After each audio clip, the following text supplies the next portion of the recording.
This is Lenny here in Santa Barbara, and this is the first day of the fire. I'm actually out at the Santa Barbara airport watching this as my Italian mother comes in for a one-week visit. First time I've seen her in a few years, and her plane actually has to fly through this smoke in order to land.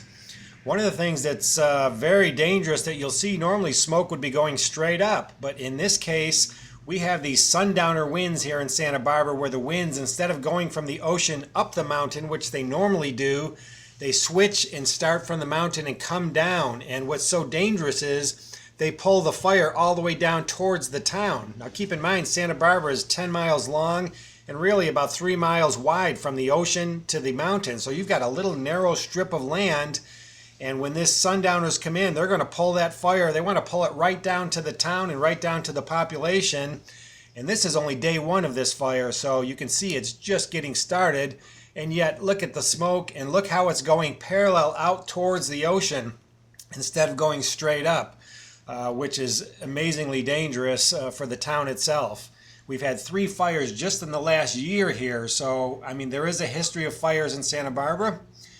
Here I am on day 2. I'm actually coming from the National Factory in San Luis Obispo, 100 miles north of Santa Barbara, driving back to town. And you can look at that smoke. It is going horizontal out towards the ocean as I get close to Santa Barbara. Super dangerous and moving right towards the main population of the town itself.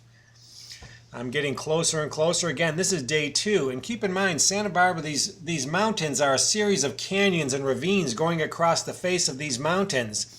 And what happens is the embers get up high and they jump from one canyon to the other, and pretty soon they just keep spreading. Now here's a nighttime shot, and I'm about 2 miles as the crow flies from the fire. If I were to turn my back and look at the ocean, I'd be a mile away from the ocean.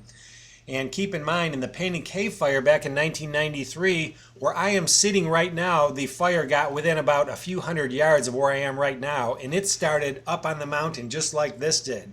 And as you can see, these are various canyons. Each of those flames is in a separate canyon. Now, we only had 3 helicopters dropping water on this fire. And look at the size of this thing with 3 helicopters. What are you really going to accomplish? Almost nothing. So we were very short to get to this fire, and it really got out of control very fast before anything could be done. Here's some photos taken from downtown at the population base. You can see it coming towards this heavily populated areas here. And this photo right here is just amazing. It looks like the whole town is on fire. This is from the beach, so you can see how close to the beach this fire is getting, just wiping the town out. This fire wants to march on down right to the ocean itself. Okay, now this is after the fire is pretty much done, but I just happened to, as I was going up to view it, see a helicopter picking up water at a reservoir. Now this is what they did throughout the fire. At one point, for the first 2 days, we only had 3 helicopters picking up water, flying over and dropping it on the fire, or dropping it on houses, trying to save houses. But really, that was like fly swatter trying to stop a tank. I mean, it was minimal. We needed to get DC-10s in here, which we ultimately did.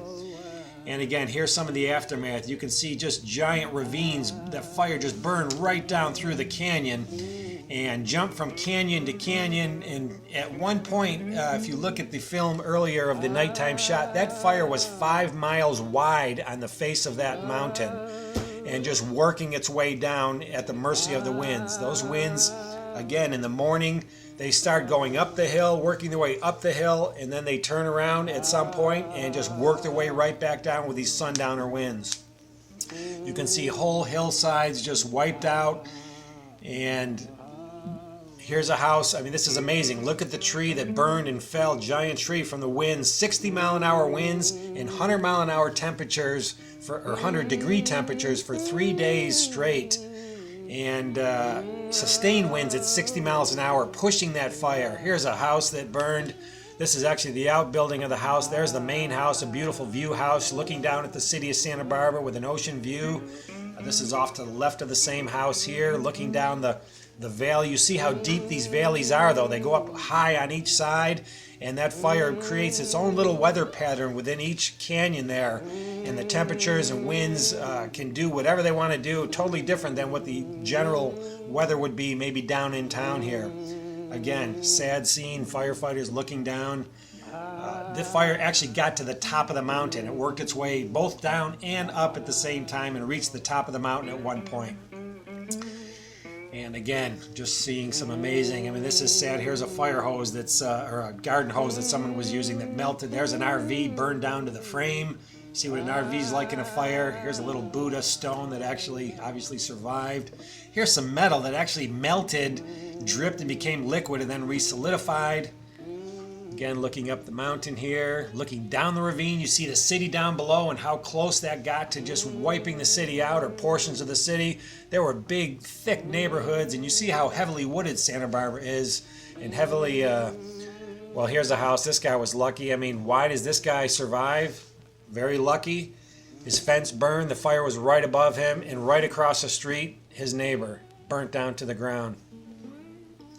Amazing, sad. And thank God it's over now, but a scary day for all involved.